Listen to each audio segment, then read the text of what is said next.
Interesting. Did you were just making a whiteboard? Well, I clicked the button. I didn't know what I was doing with it. Right. So how are we gonna launch into it? Well, that's the thing. I suppose we'll just give it a go. Welcome to the Grandad and Mr Tech podcast. I am Grandad. And I am Mr. Tech. What a great name. How did we end up with these names, Grandad? So that our dearth of listeners can understand what this is all about. Yeah, that's a very good question. So I think I've been given the name Grandad because I tend to hone in very much so on the older games, very much retro gaming through and through. Um, I do like some modern games, but very rarely do I venture further than a PS4 in terms of gaming. So yeah, my kind of era is very much the 16-bit era, SNES, Mega Drive, 16-bit consoles. But I think that's how we kind of got the name. And yourself, how do you feel you've got your Mr. Tech naming? Well, I guess it's in contrast to you, Grandad, where from repeated attempts to try and get you to play PlayStation 5 games, even though you haven't got a PlayStation 5, or when I'm extolling the virtues of the latest and greatest games in 60 frames per second, um, and getting seemingly nowhere with enthusiasm. I feel, yeah, that's how I am now, Mr. Tech, who seems to be known as only interested in the cutting edge and the modern games, which is only partly true. Let's stress this. We do have some overlap. I think it's fair to say. Would you agree in our gaming interests? Yeah, we do. I mean, I do own an Oculus VR headset. I think that's probably, hopefully, gets me into the Mr. Tech uh, era. But yes, it's I'm more rooted in that retro. And like you say, we do have crossovers, but it should be interesting to kind of chat through some of the newer games that you've been playing, and I tend to either avoid or haven't got 100 hours to spare to explore strange new worlds. And like you said, you do dip your toe into retro gaming from time to time. So you tell me. I have a few retro handhelds, as we all know, and I'm not immune to the considerable pleasure of building a new device and filling it with thousands and thousands of games I'm never going to play. But uh, too often we'll end up building it and then dumping it in a corner and then going back to play something on my PlayStation 5. To be honest. Yeah, Um, yeah.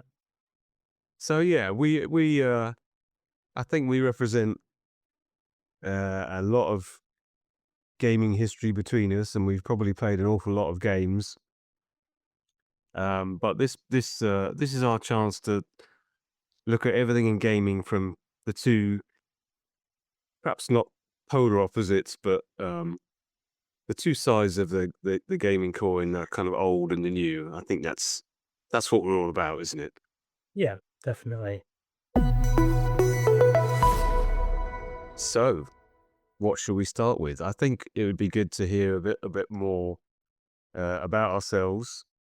And I know some of your early gaming history and experiences, but let's dig into that a little bit more. So, um, first first gaming device. Let's start with that.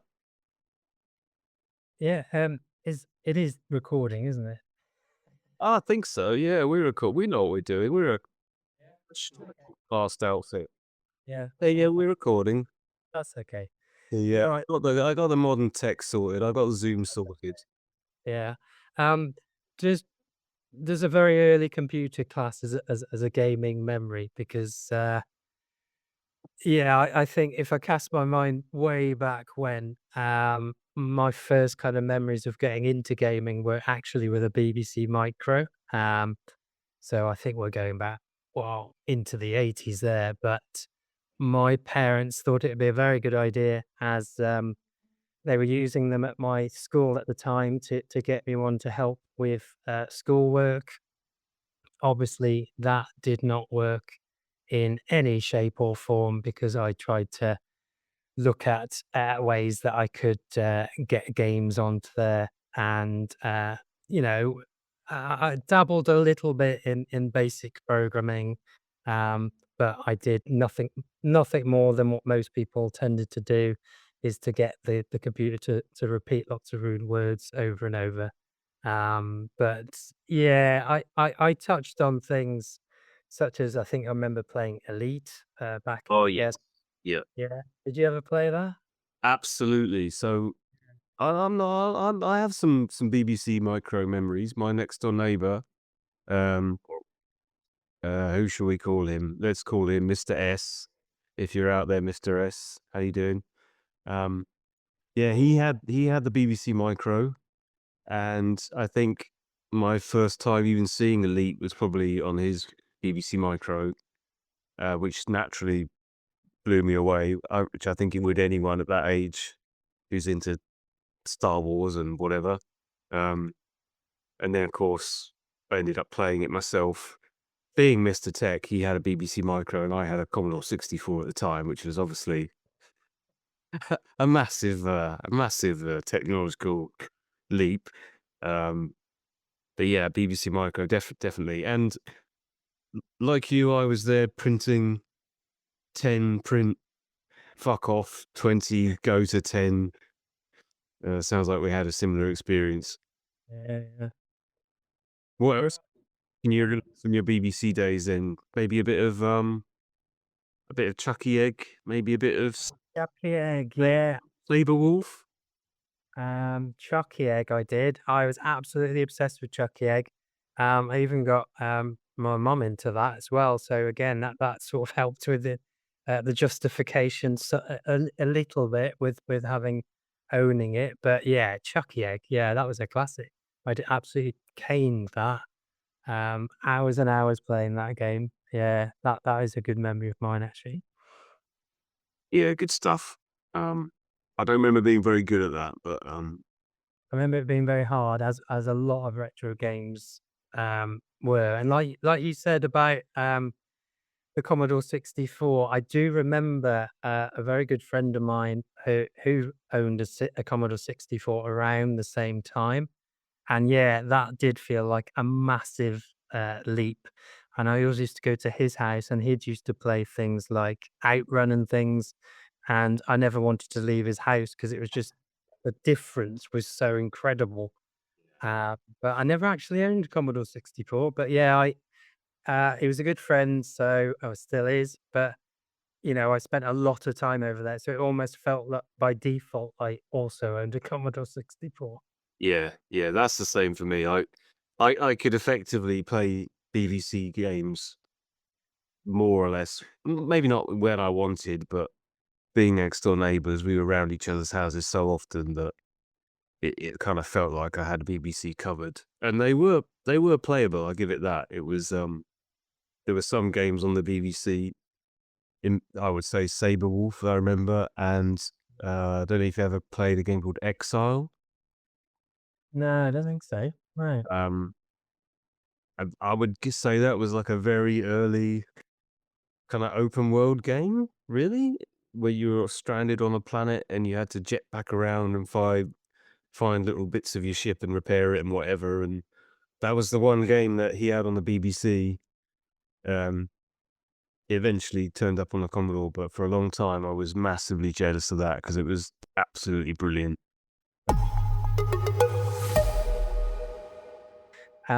My first kind of really big memory was around, arcade gaming because we used to go to North Wales a lot as a family, and, I used to kind of explore the arcades in real.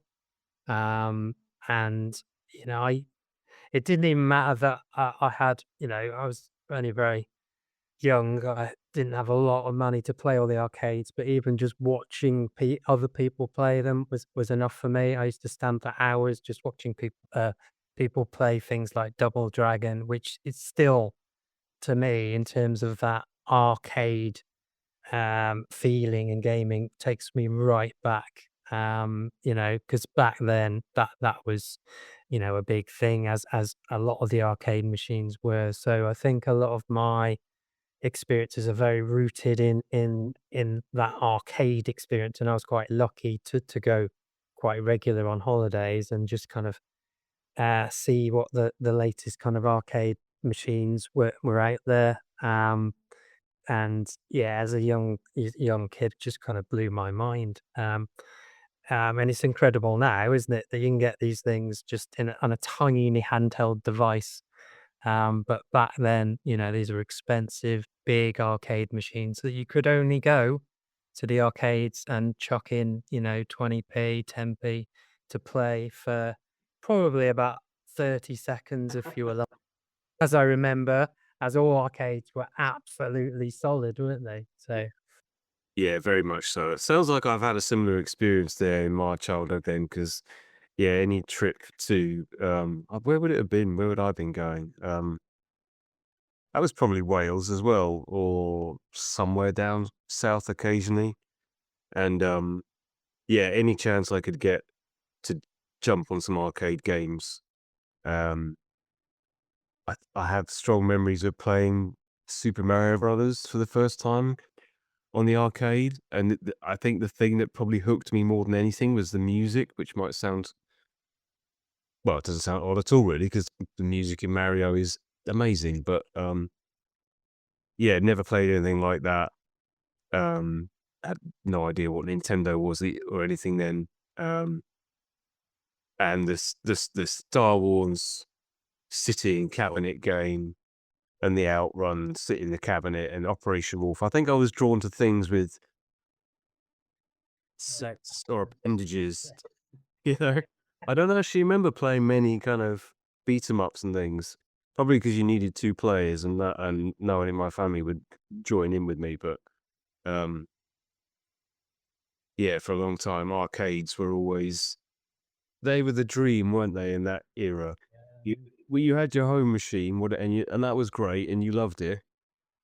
But there was always this sense that the arcade was where you went for the most amazing graphics and cut above the rest. And it's kind of weird to be here now where, I mean, I guess arcade games are still made and new arcade games that they manufactured.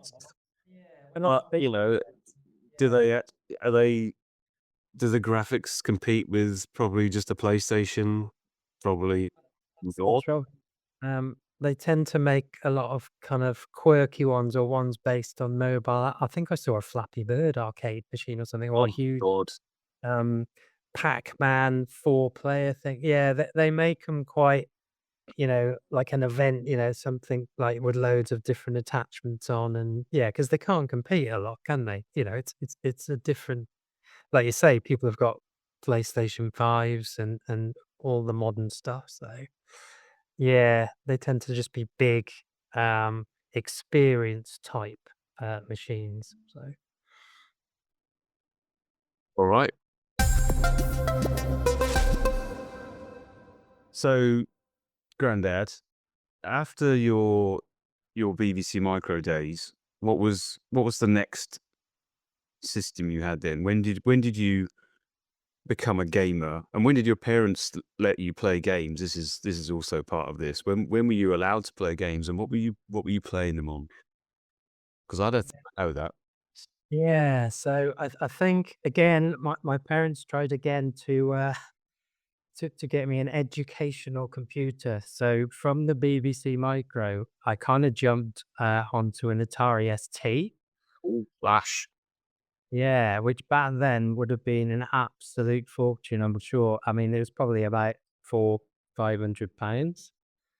Um, again, I think my parents were very keen to me for me to use it from a kind of educational perspective. I remember getting the Discovery Pack, which did have lots of applications like art programs, word processors. Clearly, I didn't use any of those. I got quite into things like Buggy Boy. I remember in particular was in that pack, and so just explored the kind of gaming side of things of it. I think my parents were trying to dabble in that arena as well, because I remember finding my dad's copied game of a game called Leisure Suit Larry, which is that. I don't know if you've come across that. Yeah. Ah, yes, of course, yeah. My neighbor had Larry. Hang on, was Larry? Let's just use that Larry was not on the BBC, was it? No, This no. must have been when we both had PCs, very early PCs, and we were playing all the Sierra, and Larry was the risque kind. I don't know how he talked his folks into letting him play that, or um, maybe it's less provocative than I imagine it might have been at the time.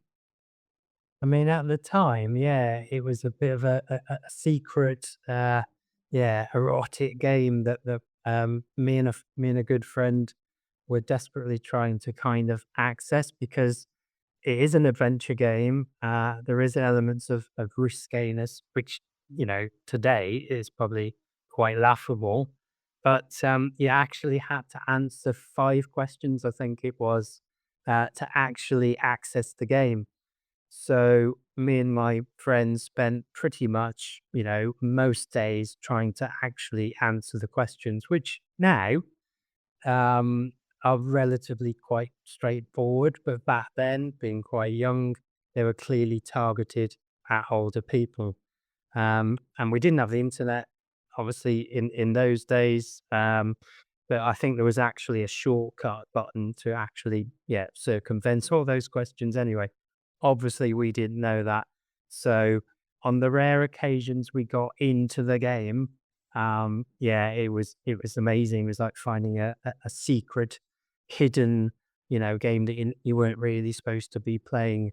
And I remember many hours trying to just work out how to open the door of the bar, because it was text based.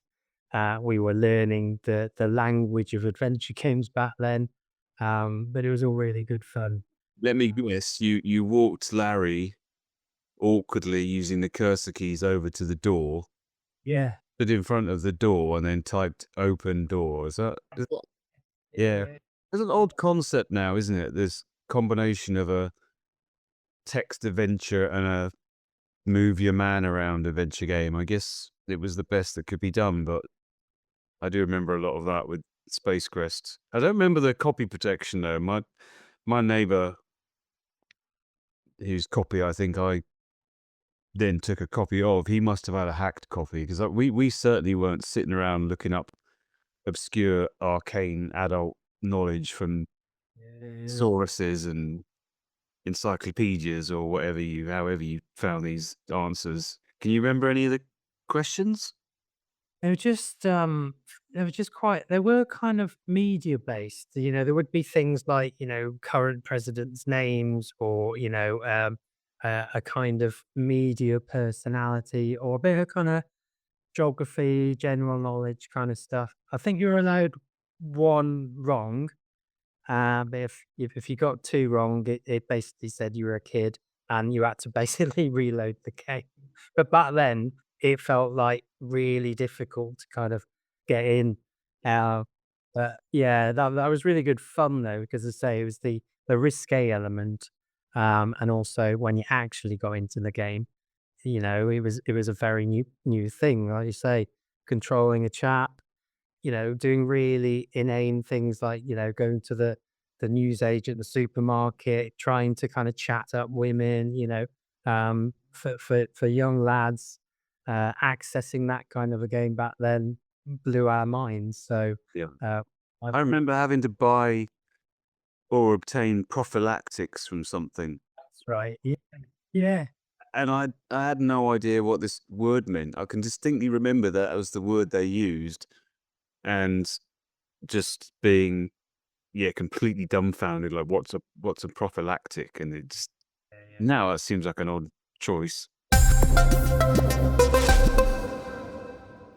So, what led you to, gravitate towards an Atari ST? Because back at that kind of era, all I knew about Atari ST was from the backs of the C64 games I would buy, as well as the C64 graphics. There would be tantalizing screenshots of Amiga and ST versions that were there just to make you feel shit because your yours didn't look anything like that. And I have a feeling in my brain that the Amiga felt like the real prestige machine, but the ST and the Amiga were kind of together as a pair of like superpowers in the home computing world. Um, but so did you have a choice of getting an Amiga, or did you just?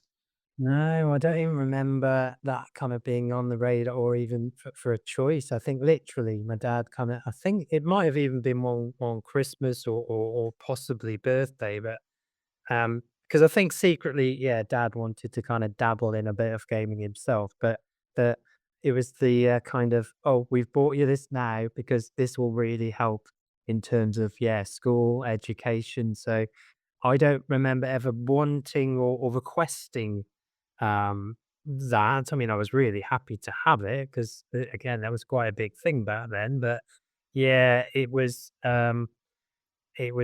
bought for me, and I guess back then, I suppose that was the family computer, for our home.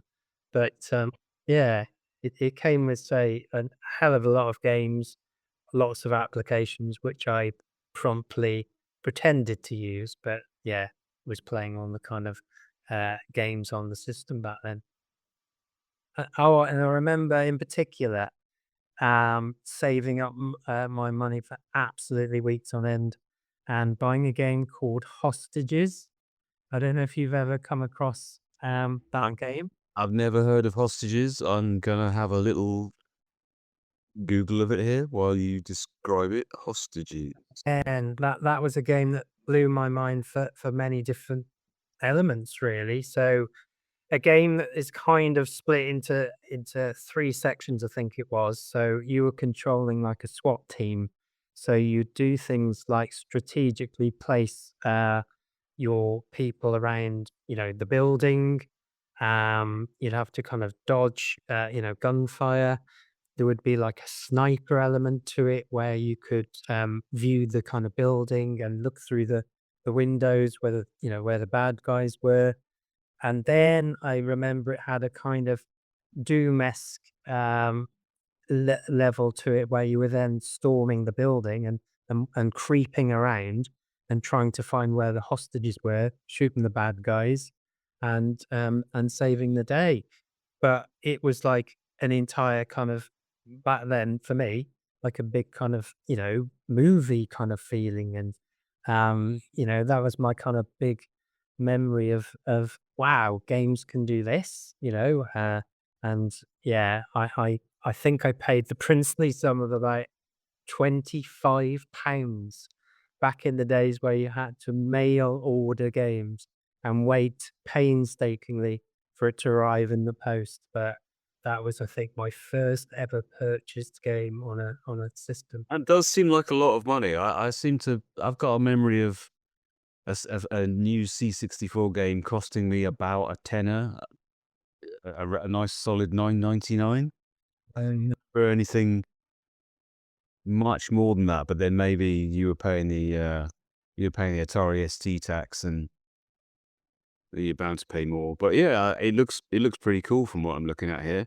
Um, It always stuck with me, that game. I mean, so there's lots of other games, but that in particular, yeah, it blew my mind. And as I say, quite tricky.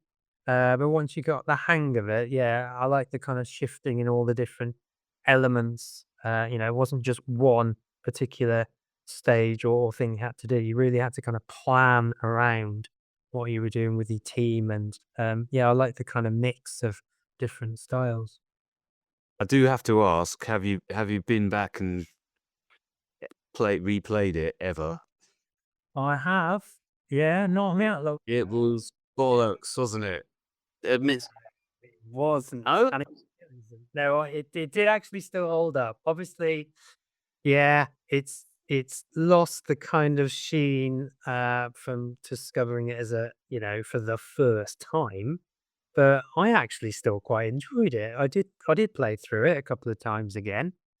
Um, yeah, and say some bits you think, "Oh god, yeah, it's," but yeah, it was still quite enjoyable, still quite tricky, as many old games were, but yeah. yeah, I wasn't lucky enough to ever get my hands on an ST.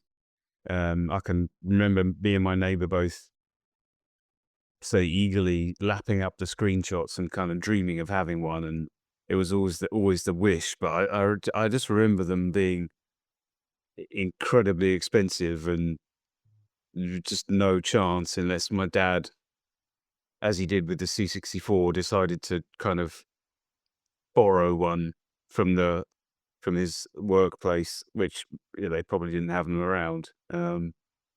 So yeah, I think I spent all my C64 days lusting after an Amiga, um, and then ended up just jumping straight to a PC. So probably didn't work out too badly, really. Which means I never played any 8-bit consoles. Never had a SNES, never had a Mega Drive, and it was many years before I even touched one, and I'd just been PC gaming. But I'm guessing here as well, we differ, and you at some point you started getting consoles, didn't you? Because I can see in your granddadly office there a whole bunch of stuff Yeah. lying around. There is, even in the office, there's no escape from console. So yeah, I think behind me, I've got a Sega Dreamcast rigged, a Nintendo 64, a PlayStation 2, and all sorts of various kind of handheld devices. But you're right, and I am old enough and granddad enough to actually have been there on day of release of Super Nintendo, handing over, I think it was £150, which again, that would be a lot of money back then. And What year would this have been? oh, this would have been 1992, I think. Um, and this is where Boots used to sell games consoles. So I promptly handed over £150 and got myself a brand spanking new Super Nintendo. And I do remember, I'm sure the plug wasn't even wired, or you had to wire the plug yourself, because I remember a friend was coming around that night to play on it, and us frantically finding a neighbor to help us wire the plug of the machine. So Good we, grief. yeah, That's some bullshit, that is. What's Nintendo doing? Oh, sorry about that noise. What was that? Um, did you say 1992? I'm trying to get this right. 1992, if that's Yeah. It right. seems to suggest the wisdom of the web seems to suggest that that's about 400 quid, which probably about, yeah, if you're um a wee lad, what age did we say you were then? So I would have been around 15. yeah. Yeah, 400 quid. That's quite a stash for a young nipper to be taken into boots, isn't it? Unaccompanied. Yeah, and I got into a lot of trouble because I wasn't supposed to have that money until a lot later in life. So I think Oh, you bust the trust fund. Yeah, I think I had some money, put aside for me, when I reached 18, and I worked out a way how to get that money earlier. So it cost me quite a few weeks of grinding, but I remember it being very worth it because I did have a Super Nintendo. You just reminded me of I think I did that as well. I had a building society account set up by my grandparents that came into my possession at a certain age. And I can definitely remember going to the town centre and yeah, plundering it regularly for another 20 quid to buy another computer game. Oh, No, yeah. thanks, Gran.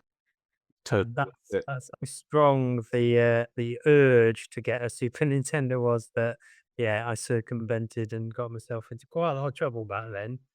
Um, Well, and it was just a richer experience as well, wasn't it?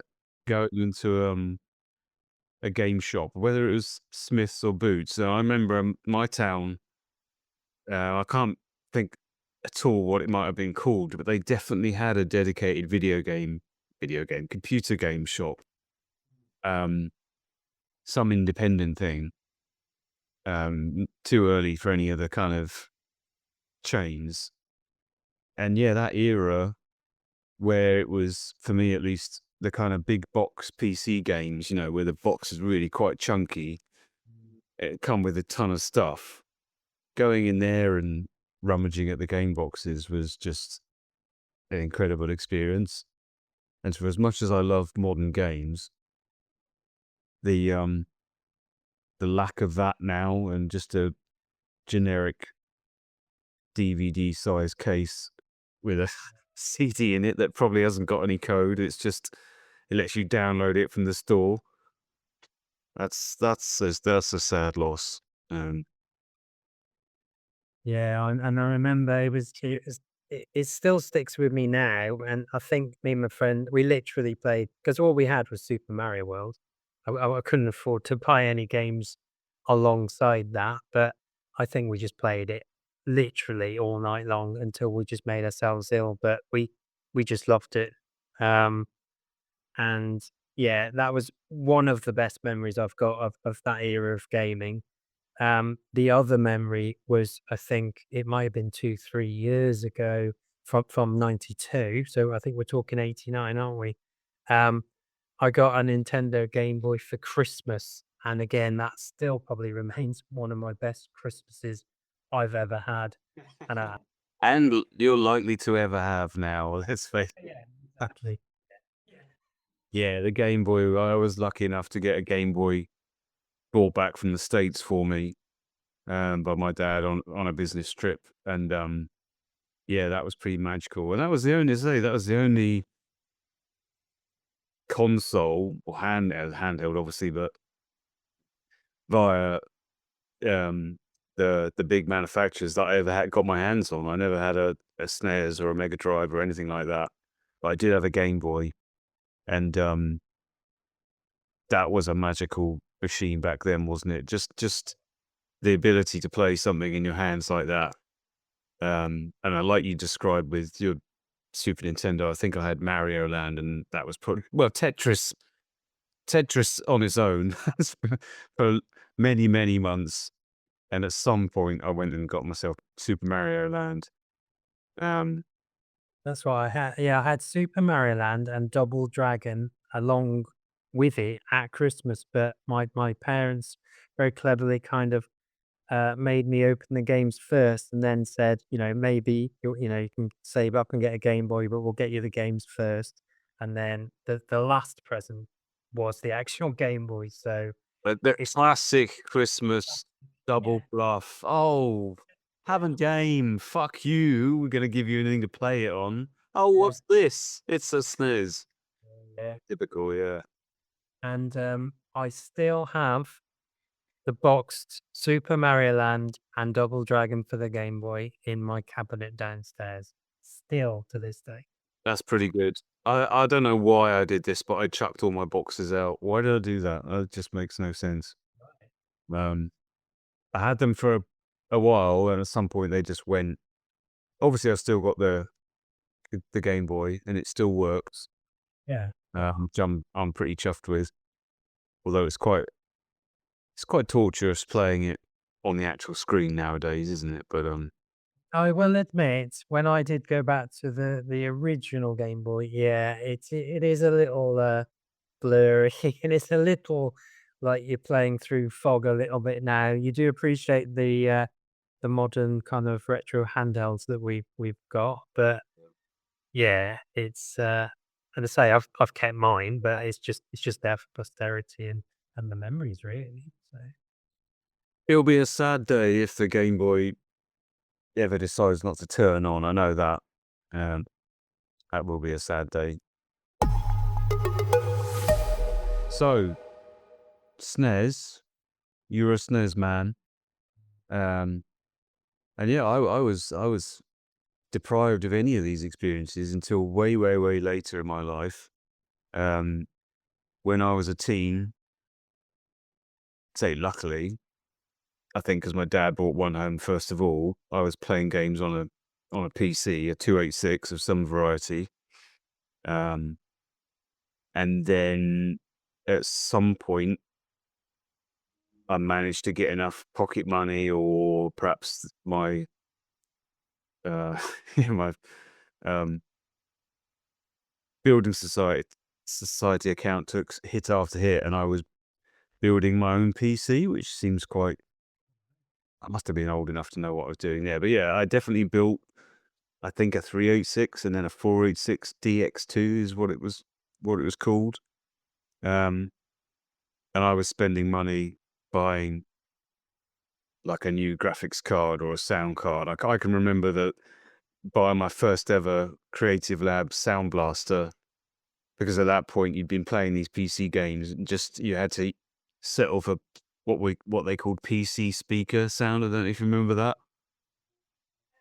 So whatever the internal speaker on the PC could produce, which was just a lot of crappy blips, and so to even have good sound. Um, but that was a massive step and a massive moment when you plugged in your first sound blaster and you could finally play like Monkey Island or something and have the actual music, and it just sounded so good.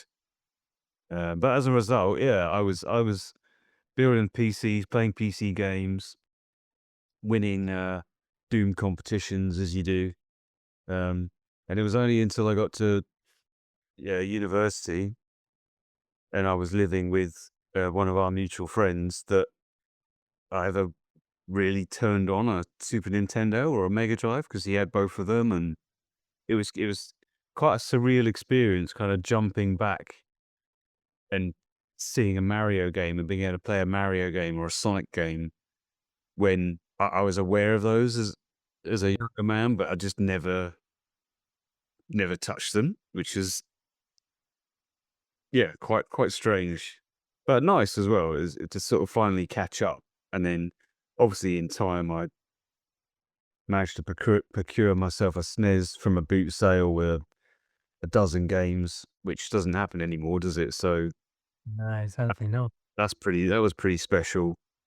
And I kind of lived consoles for the first time much later. Now I'm a PS5 Pro whore, so yeah, how things have changed. Uh, Yeah. but I still long for the days of building a gaming PC. I've put it off for year and year. One of these days it's gonna happen. I don't know quite when, but the way console games are going, I do think in the future I'll probably try and build a proper gaming rig, as the nomenclature is, and we'll see. Yeah, I never got into the building of PCs. I do remember as I was kind of this is where we've probably crossed a little bit because yeah, I had the consoles, and then when I got to uni, I think my first PC was a Pentium 75 megahertz, whatever that means now. But back then, I think that was considered half decent. Um, but again, for work. But what did I do? Found out that we can get things like Doom, Doom 2. Yeah. played that to death, played it in the dark, fantastic. And again, that was my kind of first introduction to PC gaming. Obviously Doom, and again to play that in the dark, hear those kind of terrifying noises and creatures that you couldn't quite see where they were. So many good memories. But so basically everything I seem to get computer wise, it's I never used it for the purpose of Oh, it. Hellsbury. Yeah. It was always let's see what it can do. Let's see what games I can get out of it, which has carried on today, isn't it? You know, for I was there. I had my PC upstairs, and downstairs, I think it was a laptop. Uh, must have had a. Did it have a color screen or did we have an external monitor? Anyway, I ran, like a 30-foot serial cable from my computer upstairs downstairs to a laptop, um, so that I could play Doom multiplayer against my next door neighbor, and that was the only way you could do it back then, on a LAN, or say if you could literally connect to your two machines with a serial cable. Um, that gave me my first taste of multiplayer Doom, which was something else. I think I kicked his ass really badly though. I felt a bit bad because I was playing it all the time, and he didn't. I don't think he had a PC that could run it. So to be fair, he didn't stand a chance. Let's talk about something we played recently, to just sample where we're at with gaming at the moment. Is there anything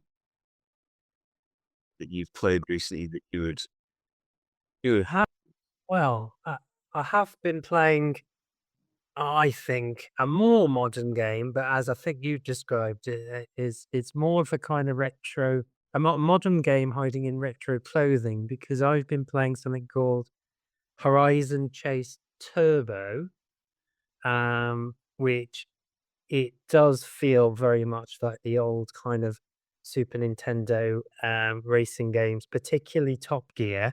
And as I found out, it's actually the same composer as the Top Gear game on the SNES or Top Gear series. Barry Leach, I think his name is. So modern to the point that I play modern games because basically it feels like a Super Nintendo game. So I'm playing it on the PS4, which is where I kind of stop in terms of my console gaming. And I only have a PS4 because my partner swapped our old Dyson Hoover with a friend who didn't want a PS4. So I got the PS4, the friend got the Hoover, everyone did all right out of the deal. So there we go. nice, nice, whatever you can get. I'm glad you at least got as far as a PS4. Um, Yeah. I will reiterate, I have a fully working PS5 here. If anytime you want to blink me a couple of £100, it's yours. Yeah. It'll run Horizon Chase Turbo. Well, I did find out there is a Horizon Chase Turbo 2. Again, I think you can get it on Xbox. So I do have an Xbox One, but again, a much older Xbox, not your fancy kind of stuff that you're running. Series X, Y, Z, or whatever it is. Yeah, I've played Horizon Chase Turbo. I've definitely played it. I don't think I played it for very long. Not that it wasn't good, but I probably had like Elden Ring or something calling me, or a Monster Hunter game. So, but I remember it being, yeah, very very good. As you described it, or as I described it, and you repeated, yeah, a retro game in modern clothing, very much so. But that's the right way to do it. I think it honors kind of all those old races, doesn't it? But it's got a lot of flash to it. So, I'll agree. I'll let that one go. That's fine. Uh, Pass. that's a pass, yeah. And we played. something I've been absolutely loving. Lonely Mountain Snow Rider. We managed to play a couple of rounds of that together. Um, That very was a lot of fun. Yeah. That was beautiful. Great game. Very zen little racing. I love the um I love the camera in that game that makes you feel like you're looking at miniatures. So it just lets the mountain, this kind of miniature epic scale is fantastic. Um, Oh, that's kind of retro kind of feel to it, hasn't it? I know it is a modern game, isn't it? But it's got that simplicity to it. oh yeah, for sure, for sure. Less so if you well, they haven't added it to this one yet. Maybe it's coming, but the previous game of theirs, the essentially the same thing but on a BMX.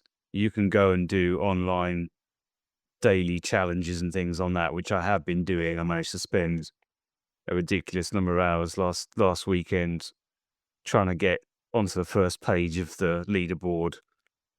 I think it took me about 4 hours. I got to 11th place, which it's not bad, but That's good. I'm still completely flummoxed as to how you're supposed to get onto the front page, other than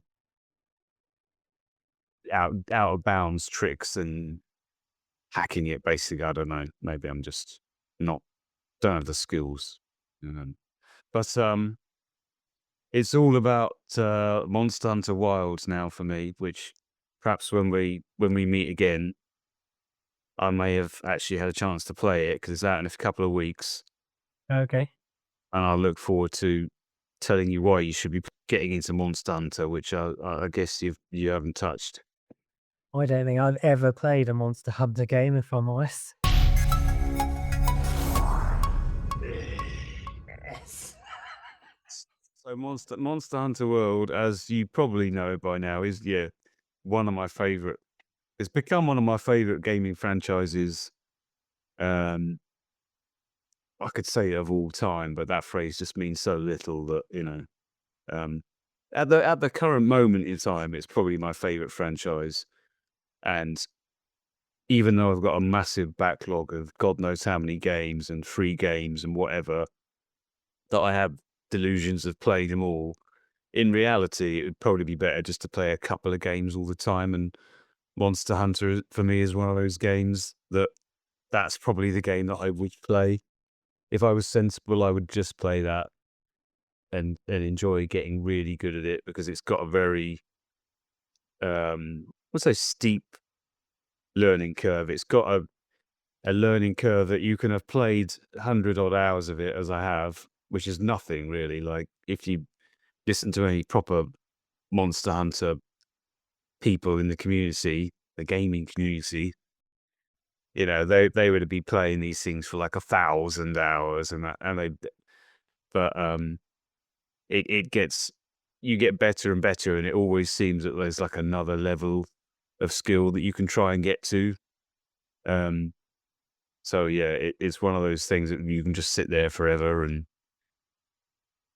there's always another monster to kill, basically. So, um, but yeah, that's in a couple of weeks, so that's going to be out soon. Okay.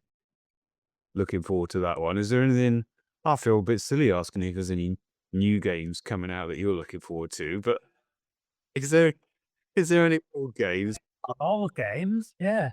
you're looking forward to replaying? There must be something new. What was that one the other day that you were talking about asking me if I'd got hold of it? It was was that a new Double Dragon or a There's something called Double Dragon Gaiden or something, isn't there? Uh, one?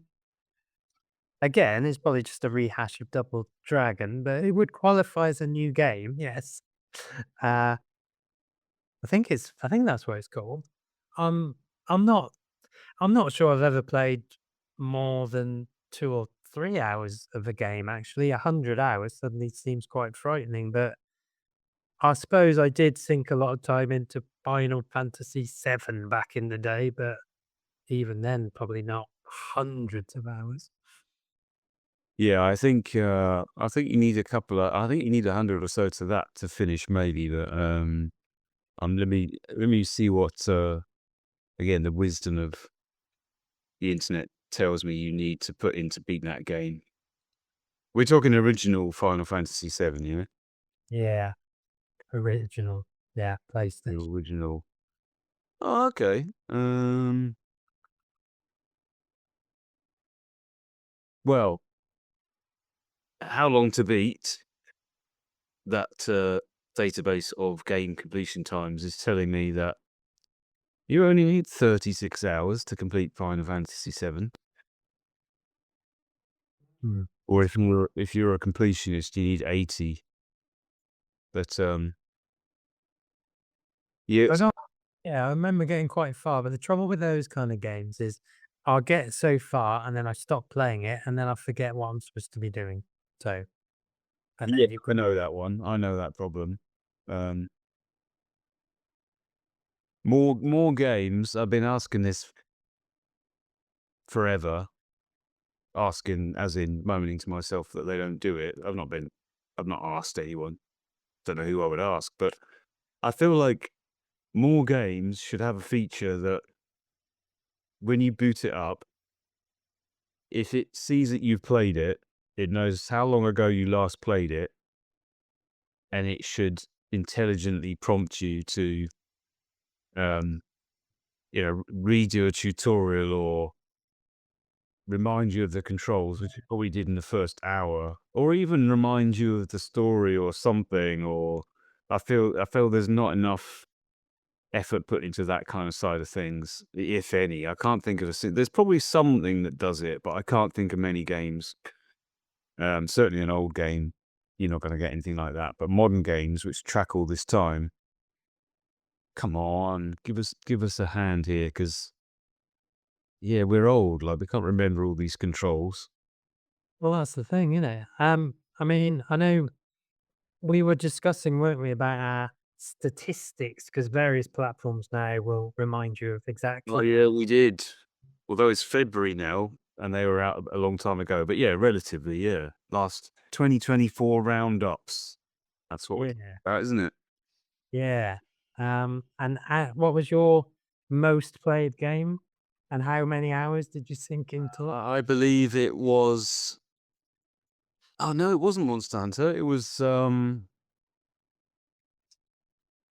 Elden Ring again, because I was playing the Elden Ring DLC, which came out last year, Shadow of the Erd Tree. I think to play that, and I haven't even beaten it. I'm very very close, but I just stopped short of like the last boss. I think that racked me up like 60 hours. Wow.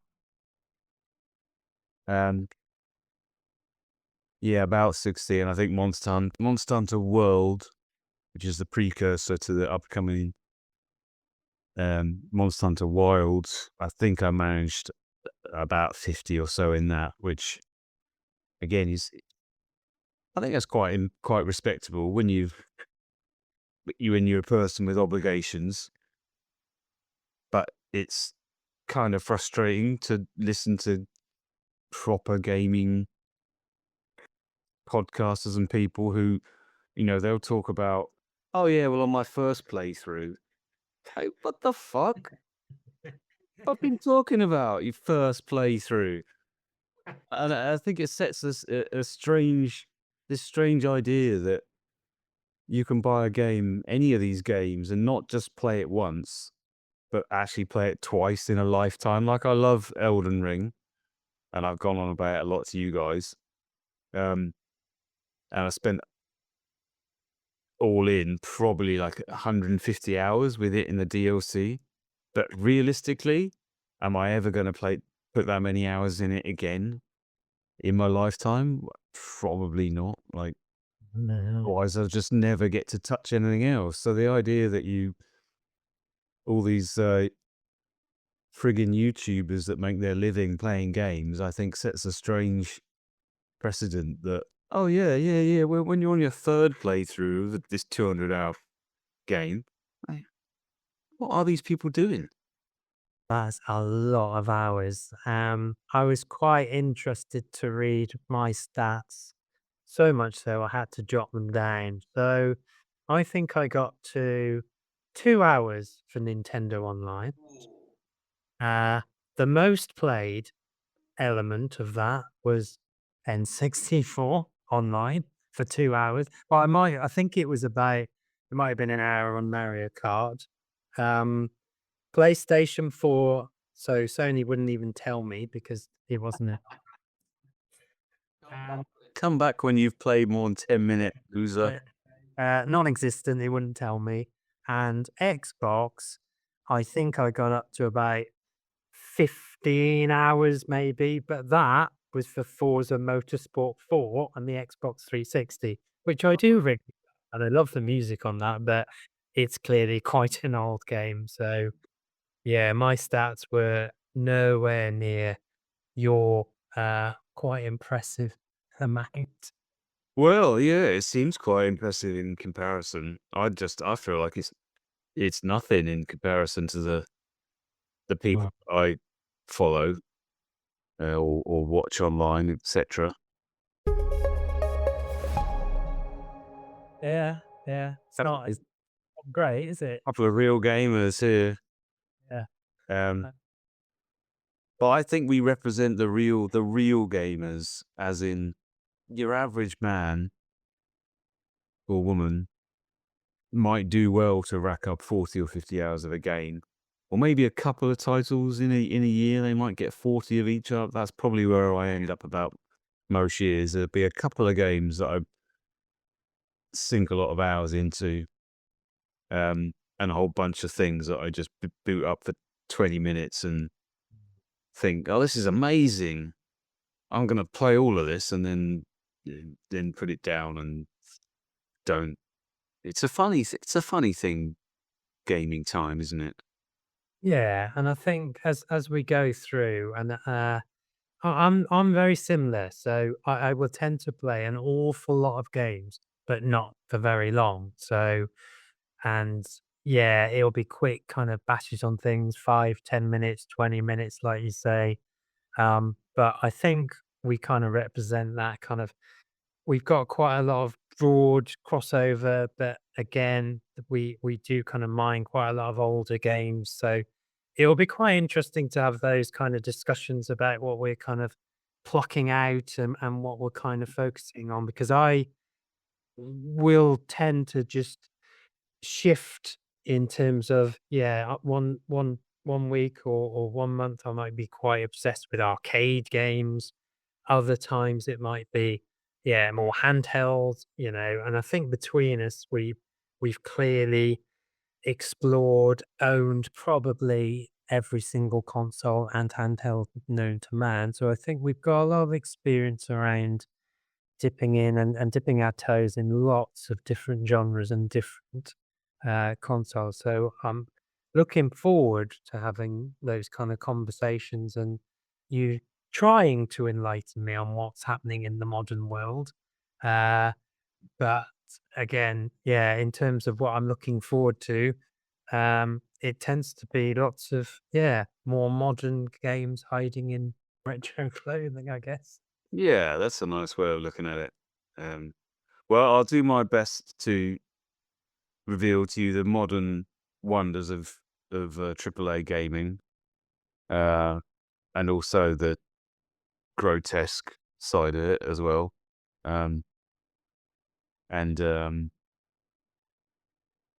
I'll always have one foot in the past with my C64, the golden age. Um, but you can't beat a bit of Monster Hunter, really. Well, we'll see if you can ever convince me to play that for more than a minute. But yeah, I'm really sure I've not played it at all. I've seen you play it, but that's as as close as I've got. All right. Well, I think we've run out of time. Like all things, like we've run out of time to play games. Um, are you gonna go and play any games tonight, Grandad? Being it is a Saturday night.